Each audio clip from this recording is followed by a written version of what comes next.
Conseil des ministres aujourd'hui au palais présidentiel. Le gouvernement a adopté un projet de loi portant orientation agricole qui reconnaît désormais le statut d'agriculteur et d'entreprise agricole. Autre décision importante, la construction de 6 nouveaux lycées de jeunes filles avec internat.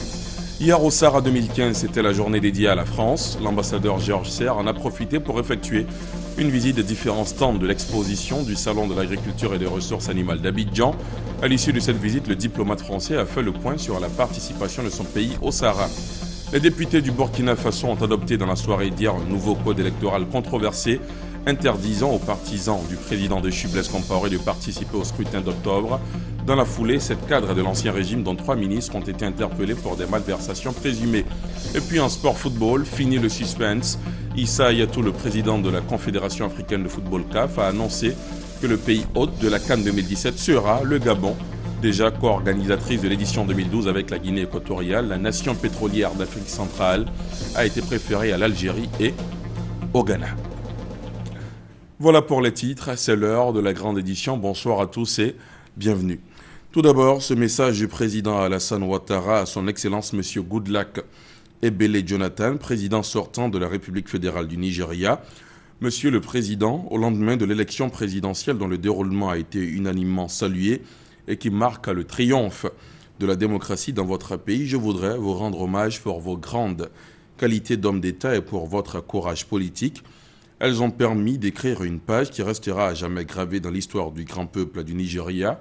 Je salue tout particulièrement le rôle déterminant que vous avez joué pendant ce processus électoral et au terme de l'élection qui a permis à votre pays de montrer à l'Afrique et au monde qu'une alternance démocratique et paisible est possible sur le continent.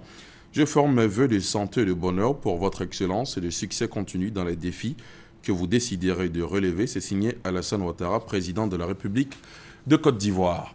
Au sommaire également, ce mercredi, EcoPlus, la tribune économique de la rédaction. Coup de projecteur ce soir sur les enjeux de la transformation de l'agriculture ivoirienne. Sujet plus que jamais d'actualité au moment où se tient le Sahara 2015. Et dans la foulée du Salon international de l'agriculture et des ressources animales d'Abidjan, le gouvernement ivoirien a adopté aujourd'hui un projet de loi portant orientation agricole. Le texte reconnaît désormais le statut d'agriculteur et d'entreprise agricole, mesure annoncée au terme du Conseil des ministres présidé ce mercredi par le chef de l'État Alassane Ouattara.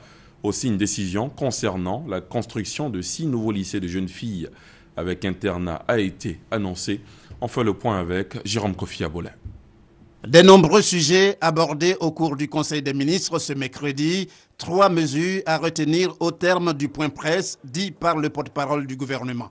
D'abord, celle prise au titre des projets de loi relatifs au statut d'agriculteur. Ce projet de loi va préciser notamment le cadre de définition de mise en œuvre des politiques sectorielles de l'agriculture en Côte d'Ivoire. Et il prend en compte certains enjeux ou nouveaux défis, et notamment les changements climatiques, les biotechnologies, qui jusqu'à présent n'étaient pas formellement régulées, la qualité sanitaire des produits, les exigences des consommateurs, tout cela pour continuer à faire de l'agriculture, mais tout en préservant notre environnement forestier en particulier. Ce projet de loi reconnaît également pour la première fois en Côte d'Ivoire le statut d'agriculteur, donc comme fonction, le statut d'exploitation familiale et le statut d'entreprise agricole. Jusqu'à présent, nous avons surtout parlé de groupement vocation coopérative, donc GVC, dans le domaine agricole. Maintenant, un agriculteur donc, pourra se prévaloir de sa fonction d'agriculteur. Le Conseil a aussi évoqué l'installation d'un guichet unique pour tout ce qui concerne la problématique de l'emploi. Toute chose qui s'inscrit dans le cadre du fonctionnement de l'agence Emploi Jeunes à mettre en place. Il s'agit donc ici de créer un guichet unique qui permettra donc de gérer toute la problématique de l'emploi, en particulier de l'emploi jeune. Cette agence aura pour mission de renforcer et accélérer la dynamique de création d'emplois, organiser au mieux l'action des différents acteurs du gouvernement. Cette agence permettra également de fédérer, de fortifier tous les efforts qui sont aujourd'hui menés en matière d'emploi, de créer plus de synergie entre les acteurs, et entre les différents programmes et initiatives en faveur de l'insertion professionnelle des jeunes. De ce Conseil des ministres, il ressort également que 6 lycées de jeunes filles avec internat vont bientôt voir le jour. Les 6 établissements concernés vont être construits à Bondoukou, à Abobo, à Daloa, à Dembokro, à Odiéné et à San Pedro. La contribution de la BID est estimée à 31 milliards de francs CFA pour un coût global de 43 milliards, la différence étant supportée évidemment par l'État de Côte d'Ivoire. Une autre décision du Conseil, et non des moindres, il s'agit de la campagne de sensibilisation pour la paix dans les milieux scolaires et estudiantins. Une campagne dans la perspective des élections avec la collaboration de l'ONUCI. Il sera surtout question de mettre l'accent sur la culture de la paix, la démocratie, la bonne gouvernance, la non-violence et du maintien de la cohésion sociale. Puis au titre des nominations lors de ce conseil et en complément de la liste donnée par le porte-parole du gouvernement, M. Zirimba Aka Marcel, préfet hors grade, est nommé directeur de cabinet du président du Conseil constitutionnel. Et M. Yves Yao Kwame, économiste financier, ancien secrétaire général de la primature, est nommé secrétaire général de la haute autorité pour la bonne gouvernance. Les minutes qui ont suivi ce conseil, le président Ouattara a échangé toujours au palais présidentiel avec la représentante spéciale du secrétaire général des Nations Unies en Côte d'Ivoire. Aïchatou Mindaoudou indique être allé faire au chef de l'État le point des activités de bon office qu'elle mène en Côte d'Ivoire et prendre conseil auprès de lui pour la suite de cette mission. On retrouve Jérôme Kofi Abolin. Encore une entrevue entre le président de la République Alassane Ouattara et la représentante spéciale du secrétaire général des Nations Unies en Côte d'Ivoire, Aïchatou Mindaoudou. Échange dans le cadre des rencontres périodiques entre les deux personnalités. Et comme à chaque occasion, la responsable onusienne est venue faire au chef de l'État ce mercredi le point de ses activités en Côte d'Ivoire. Je suis venu, comme je le fais régulièrement, rendre compte au président de la République des activités de bons offices que je mène ici en Côte d'Ivoire. J'ai donc rendu compte au président de la République qui m'a écouté. Pour la représentante spéciale du secrétaire général des Nations Unies en Côte d'Ivoire, cette rencontre avec le chef de l'État est également une occasion de recevoir ses conseils en vue de la poursuite de sa mission. Hier, au Sahara, c'était la journée dédiée à la France. L'ambassadeur de France en Côte d'Ivoire, Georges Serre, en a profité pour effectuer une visite des différents stands. À l'issue de sa visite, Georges Serre a animé une conférence de presse pour faire le point sur la participation française à ce Sahara. 38 entreprises françaises ont effectué les déplacements en Côte d'Ivoire dans le cadre de cette 3e édition du Salon, en plus des entreprises déjà installées dans le pays. Le point avec Noël Gnagno. Marqué ce mardi 7 avril, journée du Sahara dédiée à la France, du sceau de la longue tradition d'amitié qui lie leurs deux pays. C'est fait. Côte à côte, les autorités et hommes d'affaires de la France, avec à leur tête Georges Serre, ambassadeur de la France en Côte d'Ivoire, et les ministres ivoiriens des eaux et forêts, des ressources animales et halieutiques et de l'agriculture, ont passé en revue aussi bien le pavillon de la Côte d'Ivoire que celui de la France. Dans les stands ivoiriens, elles ont découvert le Conseil Café Cacao, le Conseil du coton et de l'anacarde, le Centre national de recherche agronomique. Dans les différents stands français, elles ont visité les entreprises exposant dans les filières liées à l'abattage, à l'extrusion des céréales, au traitement de la viande, à l'emballage et à l'embouteillage, à la conservation, au froid, à la mécanique.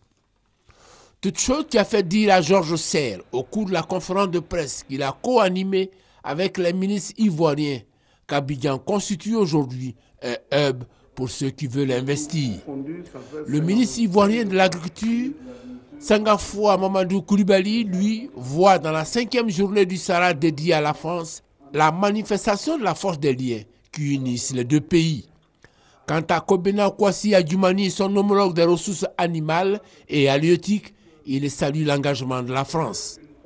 Il est à noter que la France est présente au Sahara avec 38 entreprises à travers l'Association pour le développement des échanges internationaux de produits et techniques agroalimentaires, ADEPTA.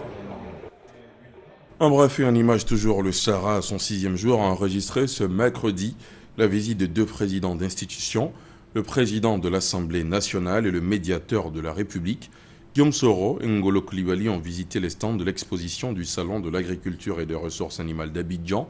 Ils ont dit leur satisfaction de voir la Côte d'Ivoire regorgée d'aussi importantes potentialités agricoles qui doivent être davantage exploitées. En marge du Salon de l'agriculture, l'une de nos équipes s'est intéressée à la chaîne de production jusqu'à la consommation des produits vivriers. L'un des phénomènes qui entravait cette chaîne, c'est bien les tracasseries routières. Aujourd'hui, tous les acteurs sont unanimes. La situation s'est nettement améliorée. Toutefois, d'autres obstacles persistent. L'accès au crédit, au transport et à l'information. À Divo, par exemple, un des principaux greniers du pays, des réseaux d'échange essaient de répondre à ces préoccupations, mais leur influence sur l'efficacité globale des circuits de distribution reste à démontrer. Un sujet de Lansine Bakayoko dans un récit d'Adama Kone. Offres dispersées et irrégulières, manque d'informations sur la disponibilité des produits, cherté du transport. Dans la région de Divo, la commercialisation du vivrier est caractérisée par un niveau élevé d'incertitude. Nous essayons de faire une mise en relation d'affaires entre les commerçants et les producteurs. Cette relation de mise en affaires se passe entre les grossistes et les coopératives. Mais souvent, il y a des petits grossistes qui viennent. Leur demande est tellement petite qu'on ne peut pas les confier à des coopératives. Pourtant, la question des débouchés reste le principal souci des paysans. Bon, on produit, on ne gagne pas les clients. C'est ça qui nous fatigue ici. Si on a gagné une usine ici, vraiment, on sera content. Et ce n'est pas tout. Ce sont des produits périssables. Bon, souvent, quand tu en as besoin de soit d'obtenir ton prix de poisson, tu es obligé de payer une chose, couper la banane et puis venir vendre à prix bas. Alors qu'actuellement, c'est très bien que la banane s'achète chèrement à Abidjan. La collecte étant longue et coûteuse, parfois du fait du mauvais état des pistes villageoises, les grossistes cherchent à limiter au maximum les dépenses et à gagner du temps. Les femmes sont en majorité dans le domaine. Elles s'intéressent pour la plupart à la banane, au manioc, à l'igname et aux produits maraîchers. Elles assurent la recherche du produit, son groupage et le convoyage du chargement. La plupart des grossistes ne possèdent pas de véhicules et sont ainsi dépendantes des transporteurs. Je loue mon camion à 400 000. Dans la semaine, je peux faire 2 voyages. Malgré tout, les choses ne se passent pas toujours comme prévu. Par des circuits courts intégrant les détaillantes. À Abidjan, l'activité des détaillantes est principalement influencée par l'extrême faiblesse de leur capital commercial. On veut que le président n'est qu'à nous faire quelque chose comme crédit, on va aller prendre l'argent pour venir vendre. Le transport urbain intermarché représente un coût particulièrement élevé dans l'ensemble des frais de redistribution. Une bonne partie du transport se fait encore par portage, ce qui limite les quantités pouvant être commercialisées. Du champ à l'assiette du consommateur, les difficultés du circuit de distribution du vivrier donnent souvent aux clients un arrière-goût amer quant au prix des produits.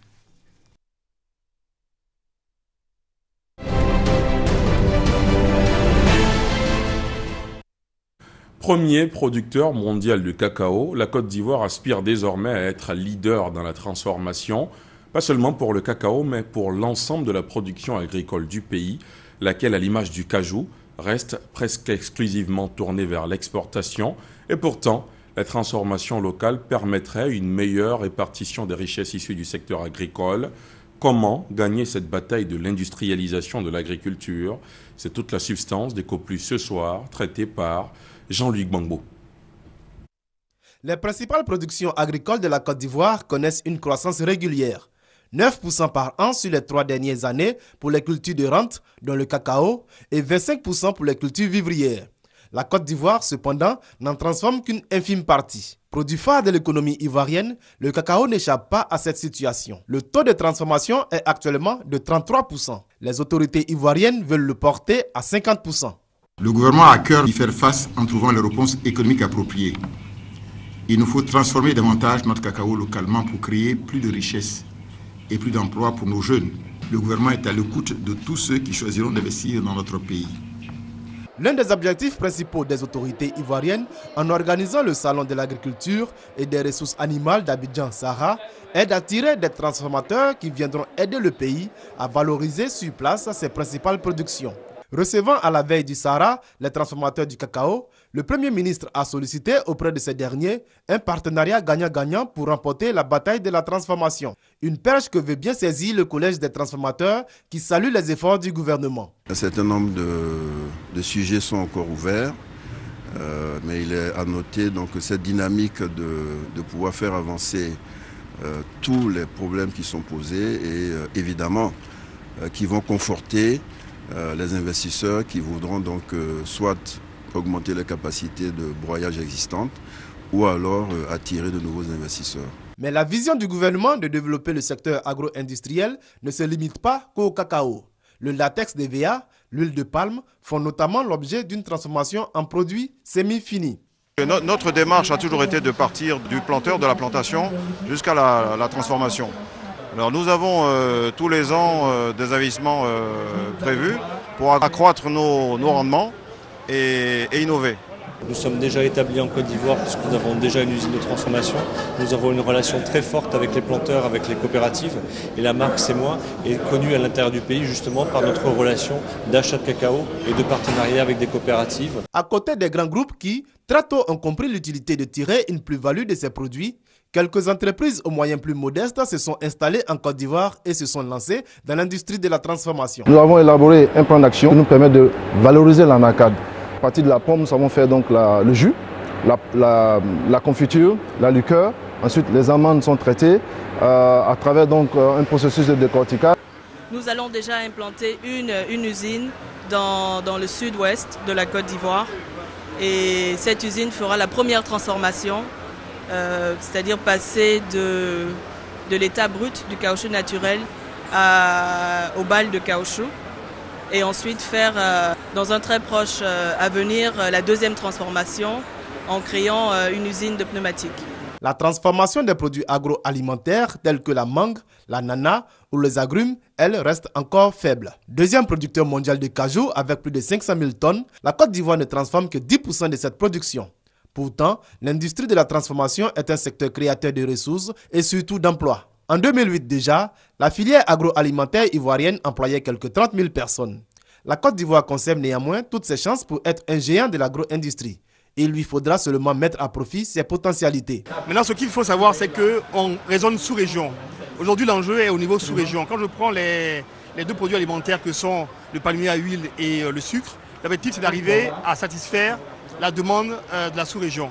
Et c'est là où tous les efforts doivent être portés sur les petits producteurs. Pour gagner le pari de la transformation et permettre une meilleure répartition des richesses, il faudra aussi songer à répondre à quelques attentes. Nos attentes, c'est de faciliter les agréments et mettre en place des structures qui permettent vraiment, surtout pour nous les investisseurs, on trouve les financements pour pouvoir développer notre pays. Donc vraiment de mettre rapidement en place tout ce qu'il y a à mettre en place sur le plan administratif, pour aller de l'avant. Je pense qu'il faut qu'on ait des mesures incitatives pour permettre quand même à tous ceux qui sont intéressés par la transformation qu'ils puissent véritablement investir. Les industriels du secteur sont très optimistes quant aux perspectives et l'État multiplie les initiatives pour garantir une amélioration du climat des affaires. Nous avons entrepris une étude sur la compétitivité des entreprises de broyage de cacao en Côte d'Ivoire. Les résultats de cette étude viennent d'être livrés.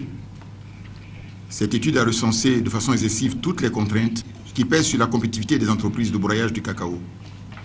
À ces différentes contraintes, nous comptons apporter le plus rapidement possible les réponses les plus appropriées. Plusieurs entreprises, dont des firmes internationales, se partagent ce marché très porteur. Malgré la concurrence de produits venus de l'Occident, les produits de l'industrie agroalimentaire ivoirienne ont conquis le marché local.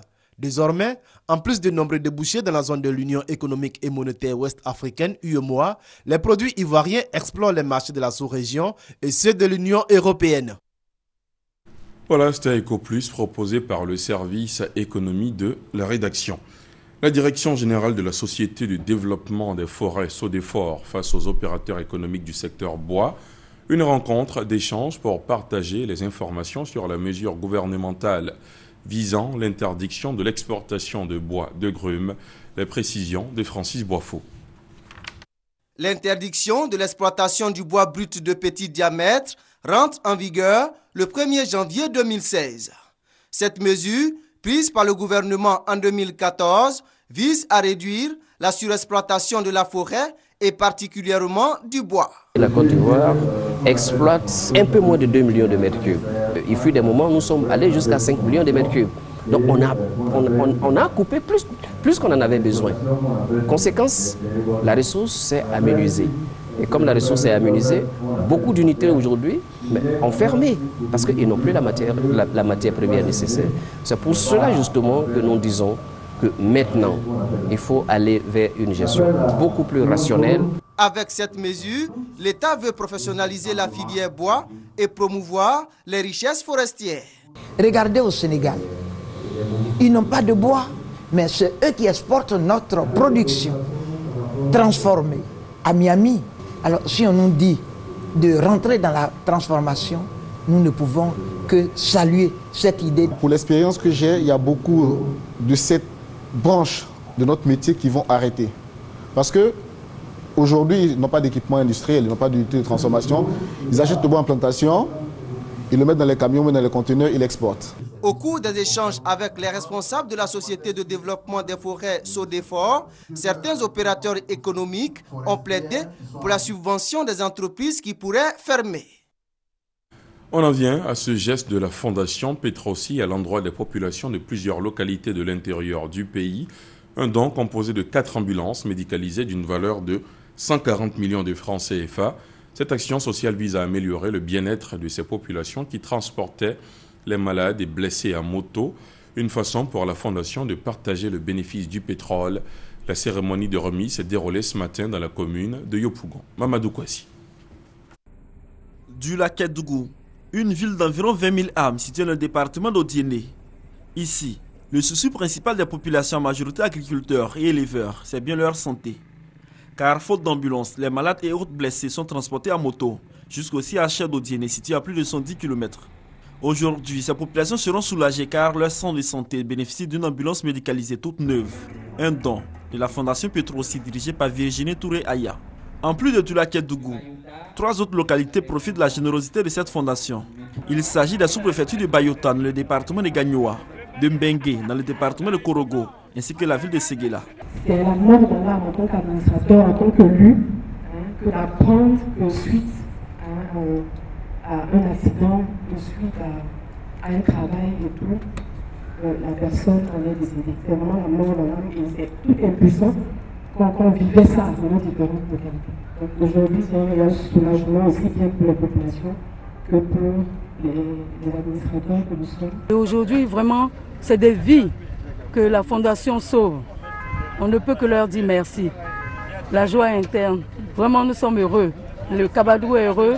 Coût total de ce don, 140 millions de francs CFA. Or, la Fondation Petrosi, ce don s'inscrit dans les actions de développement engagées par le président de la République, Alassane Ouattara. Celle de contribuer au bien-être des populations ivoiriennes et surtout celle des localités les plus éloignées. La remise de ces ambulances répond à un impératif vital, celui de combler l'absence de pareils engins dans les villes les plus reculées du pays, afin d'aider à l'évacuation des malades, des blessés et des femmes en travail vers des hôpitaux adéquats pour recevoir les soins appropriés. Créée en avril 2008, la Fondation Petrosi mène des actions sociales sur le territoire national dans les domaines de la santé, de l'éducation et en faveur des personnes vulnérables. Retour en image sur la tournée dans la région de la Maraoué du président de l'UDPCI. Albert Mabritoakeu s'est allé à la rencontre des habitants de Yogono, avec lesquels il a parlé des actions de développement engagées par le chef de l'État. Il a promis traduire les besoins de la région au président de la République pour que des solutions y soient apportées. Thomas Guessambi. Yogono, village très enclavé du département de Vavoie, veut goûter aussi aux délices du développement. Moyen choisi, s'appuyer sur le président de l'Union pour la démocratie et la paix en Côte d'Ivoire, par ailleurs ministre d'État, ministre du Plan et du Développement. Celui que moi j'ai choisi, c'est le ministre Mabri, ministre d'État du Plan et du Développement, parce que c'est lui qui a en main les clés du développement de ce pays-là. Et c'est en cela j'ai fait en sorte qu'ils répondent à cette invitation-là. Quand vous regardez bien notre région Vavois, il y a un recul. Répondant à l'invitation des cadres et chefs gouraux de la localité, Albert Mabritoakeus voulait surtout prendre un pari avec des alliés. Si vous soutenez le président Ouattara, je lui ai montré les chiffres du recensement de Vavois avec les 400 000 habitants. Mais lorsque je retournerai lui montrer les chiffres des élections de Vavois, ça me donnera la force. Et vous savez, moi, mon patron s'appelle Alassane Ouattara. Il dit quand on dit quelque chose, il faut qu'on fasse. Le président Ouattara a fait des promesses. Pour les questions de route, 2 programmes importants sont en cours. Et ces programmes-là prennent en compte la plupart des axes principaux que vous avez. Toutes les routes principales, telles que ce que nous avons pris ce matin, mais les routes qui relient Vavois aux chefs-lieux de sous-préfecture et aux différentes sous-préfectures, ces routes vont être totalement reprofilées. Pour maintenir le contact avec Yogonon, le président de l'UDPCI promet y retourner pour prendre une part active aux activités les plus importantes des jeunes et des femmes durant les vacances 2015.